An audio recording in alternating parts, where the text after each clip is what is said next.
আর দক্ষিণ দমদমে পুরো নিয়োগে পাঁচু রায় রাবার স্ট্যাম্প। হ্যাঁ, আদালতে পাঁচু রায়ের বয়ান ইডির হাতিয়ার। ব্যাংকশাল আদালতে ইডিকে পাঁচু রায়ের বিস্ফোরক বয়ান। ঠিক কি বয়ান, কি রয়েছে তার কথায় আরো বিস্তারিত অমিত জানাতে পারবে।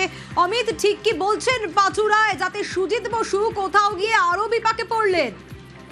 একেবারে দেখো, সুজিত বসুর জামিনে বিরোধিতা করতে গিয়ে পাঁচু রায় গত সপ্তাহে ইডির কাছে যে স্টেটমেন্ট বা বয়ান দিয়েছেন, গত সপ্তাহে ইডির দপ্তরে হাজিরা দিয়েছেন পাঁচু রায়, সেখানে তিনি যে বয়ান দিয়েছেন সেখানে কার্যত তিনি বলেছেন তিনি পুরসভার চেয়ারম্যান হলেও তিনি ছিলেন রাবার স্ট্যাম্প।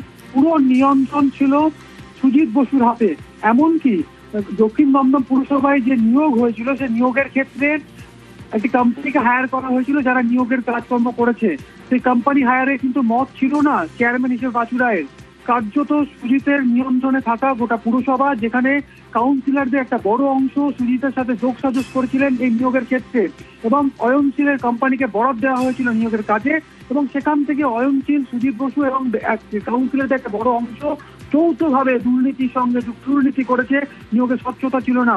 এবং এই স্টেটমেন্টকেই হাতিয়ার করে সুজিত বসুর জামিনের বিরোধিতা করা হয় ইডির তরফে, এবং সুজিত বসুকে 14 দিনের জেল হেফাজতের জন্য আবেদন করা হয়েছিল ইডির তরফে, এবং 4 জুন পর্যন্ত 14 দিনের জেল হেফাজতের নির্দেশ দিয়েছে আদালত। সেক্ষেত্রে পাঁচু রায়ের যে স্টেটমেন্ট ইডির কাছে তিনি দিয়েছিলেন সেই বয়ানটি কার্যত হাতিয়ার করা হলো, এবং সেই বয়ানটি কার্যত সুজিত বসুর জামিনের বিরোধিতা করার ক্ষেত্রে কাজে লাগানো হলো ইডির তরফে। এবং সেখানে বলা হচ্ছে যে পুরো নিয়ন্ত্রণ ছিল সুজিত বসুর হাতে। সুজিত বসু ভাইস চেয়ারম্যান থাকা সত্ত্বেও তার হাতে পুরো নিয়ন্ত্রণ ছিল। পুরসভার চেয়ারম্যান হলেও পাঁচু রায়ের হাতে কোনো নিয়ন্ত্রণ ছিল না। তিনি একজন রাবার স্ট্যাম্পের মতো ছিলেন।